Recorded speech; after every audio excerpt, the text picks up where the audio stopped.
Alléluia. Soyez les bienvenus, très chers auditeurs et auditrices, à notre Nawezi podcast. Comme à l'accoutumée, je tiens à vous remercier parce que vous êtes réellement nombreux à visionner et à partager. Alors, j'aimerais d'entrée de jeu vous encourager, mes amis, à partager et à diffuser ces messages, que cela puisse se répandre dans toute la francophonie et que la parole de Dieu, la bonne nouvelle du royaume de Dieu puisse être prêchée jusqu'aux extrémités de la terre, telles que les Écritures les disent. Ainsi, le temps de la fin arrivera. Alors, j'aimerais, mes amis, vous informer que nous allons changer notre formule de podcast. Nous allons, pour un certain temps, nous limiter à vous présenter juste quelques capsules sur certains thèmes afin de pouvoir condenser le temps. Nous comprenons que vous êtes des gens très occupés et tout le monde a beaucoup d'occupations. Alors votre temps est tellement précieux. Nous allons écourter légèrement la durée de nos capsules afin que vous ayez le temps juste de recevoir ce que le Seigneur a prévu pour vous dans ces capsules. Et je sais que vous serez certainement et richement bénis, parce que ces capsules vont réellement révolutionner et transformer vos vies. Alors, pour notre première capsule d'aujourd'hui dans ce podcast, le Dieu d'alliance, tel est l'intitulé, le Dieu d'alliance. Dans l'alliance, seul l'Éternel est Dieu. Deutéronome 7, le verset 9 nous dit: reconnais donc, c'est à l'impératif, c'est un ordre, reconnais donc que l'Éternel ton Dieu est le seul vrai Dieu. Ça veut dire qu'en dehors de lui, il n'y a pas d'autre Dieu. Un Dieu fidèle à son alliance. L'alliance appartient à Dieu. Et il est fidèle à son alliance. C'est pour ça qu'on l'appelle le Dieu d'alliance. En témoignant de l'amour pour 1000 générations. Dans son alliance, il manifeste son amour pour 1000 générations. Donc, si tu es la première génération, compte 1000 générations après toi. Telle est la fidélité de notre Dieu par rapport à son alliance d'amour envers ceux qui l'aiment. Si tu fais partie, si nous faisons partie de ceux qui aiment l'Éternel, notre Dieu, alors il manifeste cette grâce d'une alliance d'amour de 1000 générations à ceux qui obéissent à ses commandements. Donc, aimer Dieu et obéir à ses commandements. Qu'est-ce l'alliance? C'est quoi l'alliance? Une alliance est un ensemble de clauses, un ensemble d'accords qui lient deux ou plusieurs parties. Ce sont des clauses, ce sont des accords, ce sont des règles. Donc, nous sommes dans un contrat d'accord entre la terre et le ciel, entre le créateur et la création. C'est-à-dire, les parties qui ont fait une alliance s'engagent chacune de son côté à respecter. Dieu respecte, l'homme aussi respecte, à mettre en pratique ces clauses. Le Seigneur, lui, il met ces clauses en pratique par sa fidélité. L'homme aussi met ces clauses en pratique.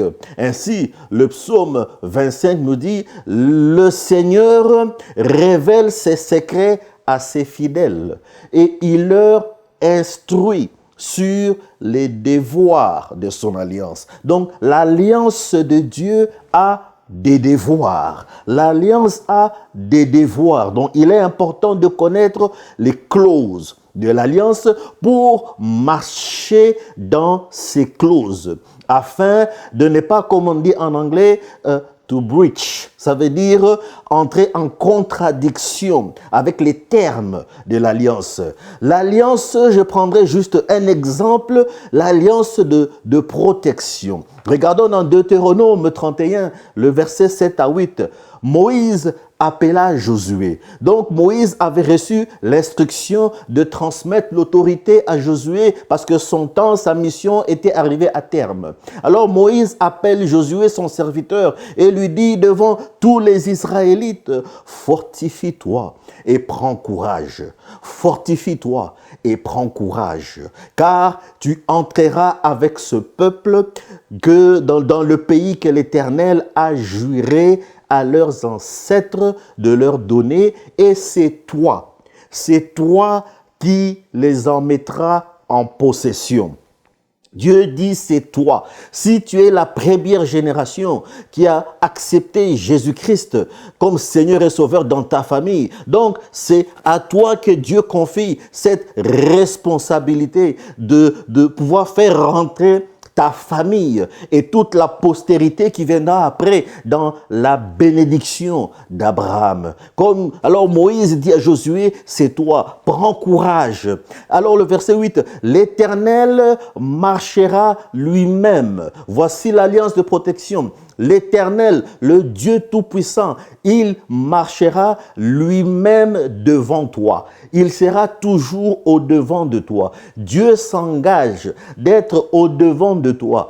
Quelles que soient les circonstances, les événements, les situations, quelle que soit la pression, quelles que soient les attaques, quelles que soient les choses qui peuvent se présenter devant nous, mais Dieu dit lui-même, il sera au-devant. Voici le Dieu d'alliance. Il sera lui-même avec toi, lui-même. Si Dieu est avec toi, qui sera contre toi, nous dit l'apôtre Paul. Il ne te délaissera pas, il ne t'abandonnera pas.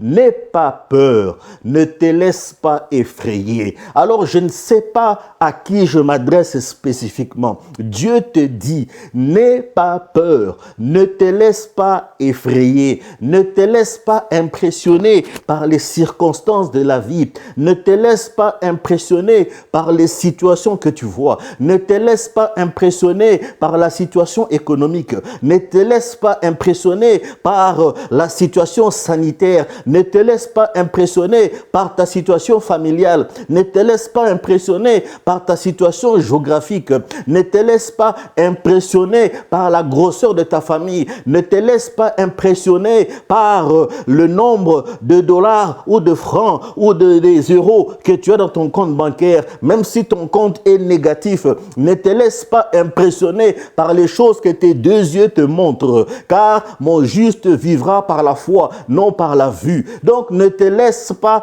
impressionner par les choses que tu vois, que rien ne puisse t'effrayer. Toutes les choses qui peuvent se tenir devant toi comme une montagne, Dieu dit, il marchera lui-même au-devant de toi. La Bible dit, devant l'Éternel, les montagnes fondent comme de la cire, les collines sautent comme des gazelles, la terre et la mer et se retirent, la terre se fend en deux, le ciel se retire comme un rouleau. Qui peut tenir devant la présence quand Dieu marche au-devant de toi? Quelle est cette situation qui peut tenir? Quelle est cette maladie qui peut tenir? Quel est ce problème qui peut tenir? Cette capsule, c'est pour t'encourager. Cette capsule, c'est pour te rappeler qu'en tant qu'enfant de Dieu, si tu as ouvert ton cœur à Jésus-Christ comme Seigneur et Sauveur, tu es dans une alliance. Tu es dans une alliance avec Dieu. Donc ça veut dire ce qui concerne ta vie concerne Dieu. Ce qui concerne le royaume de Dieu sur la terre te concerne. Donc, c'est ça les clauses de l'alliance. Celui qui te touche, il touche à Dieu. Celui qui touche aux choses de Dieu te touche. Donc, c'est ça le partenariat. C'est ça les clauses de l'alliance. Alors, en conclusion, comme le dit Hébreux 8, le verset 6 à 8, mais en réalité, Jésus possède un service bien supérieur. Là, c'était une comparaison que celui qui a écrit Hébreu, on parle de l'apôtre Paul, il dit Jésus possède un service bien supérieur aux prêtres qui sont dans les temples terrestres. Et c'est d'autant plus qu'il est le médiateur. Il est le médiateur d'une meilleure alliance fondée sur des meilleures promesses. Donc l'alliance en Christ est une meilleure alliance.